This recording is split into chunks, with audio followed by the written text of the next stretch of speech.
શ્યામ કુમારના નમસ્કાર. આજના વિડીયોમાં આપનું સ્વાગત છે. તો ચાલો દરરોજની જેમ આજે પણ મેળવીએ ઉપયોગી જાણકારી, પણ ચેનલને સબસ્ક્રાઇબ કરવાનું ભૂલતા નહીં. માનવ ત્વચા વિશે અવનવા તથ્યો જાણવાની તમારી ઉત્સુકતા ખૂબ સારી છે. આપનું શરીર એક અદ્ભુત યંત્ર છે અને ત્વચા તેનો સૌથી મોટો અંગ છે. ત્વચા વિશે ઘણા રસપ્રદ અને આશ્ચર્યજનક તથ્યો છે જે ઘણા લોકો જાણતા નથી. આજે આપણે ત્વચા વિશે કેટલાક રસપ્રદ તથ્યો જોઈશું. ત્વચા એ શરીરનું સૌથી મોટું અંગ છે. આપણા શરીરનો લગભગ 15% ભાગ ત્વચાથી ઢંકાયેલો હોય છે. ત્વચા એ શરીરનું રક્ષણ કવચ છે. ત્વચા આપણને બેક્ટેરિયા, વાયરસ અને અન્ય હાનિકારક તત્વોથી રક્ષણ આપે છે. ત્વચા શરીરનું તાપમાન નિયંત્રિત કરે છે. ગરમીમાં પરસેવો કરીને અને ઠંડીમાં રોમ છાલવીને ત્વચા શરીરનું તાપમાન સ્થિર રાખે છે. ત્વચા એ એક ઇન્દ્રિય છે. ત્વચા દ્વારા આપણે સ્પર્શ, તાપમાન અને દબાણ અનુભવી શકીએ છીએ.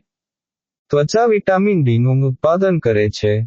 સૂર્યપ્રકાશમાં રહેલા અલ્ટ્રાવાયોલેટ કિરણો ત્વચામાં વિટામિન ડીનું ઉત્પાદન કરે છે. ત્વચા દર 28 દિવસે પોતાને નવી કરે છે. ત્વચાની ઉપરની સપાટી સતત ઘસારાને કારણે ઘસાતી રહે છે અને નવી ત્વચા બને છે. ત્વચામાં લાખો સ્વેટ ગ્લેન્ડ્સ હોય છે. આ ગ્લેન્ડ્સ પરસેવો બનાવે છે જે શરીરને ઠંડુ રાખવામાં મદદ કરે છે.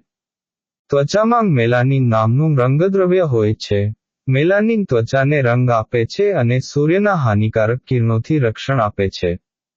ત્વચાની રચના દરેક વ્યક્તિમાં અલગ હોય છે. આપણી ત્વચાનો રંગ, ટેક્સચર અને સંવેદનશીલતા આપણા જનીનો અને પર્યાવરણ પર આધારિત હોય છે. ત્વચાને યોગ્ય રીતે સાફ કરવી અને મોઇશ્ચરાઇઝ કરવી ખૂબ જ જરૂરી છે. ત્વચાને સ્વસ્થ રાખવા માટે તેને યોગ્ય રીતે સાફ કરવી અને મોઇશ્ચરાઇઝ કરવી ખૂબ જ જરૂરી છે. આ માત્ર થોડા ઉદાહરણો છે. ત્વચા વિશે ઘણું બધું શીખવાનું બાકી છે. જો તમને ત્વચા વિશે વધુ જાણવામાં રસ હોય તો તમે તમારા ડોક્ટર અથવા ત્વચારોગ નિષ્ણાતનો સંપર્ક કરી શકો છો.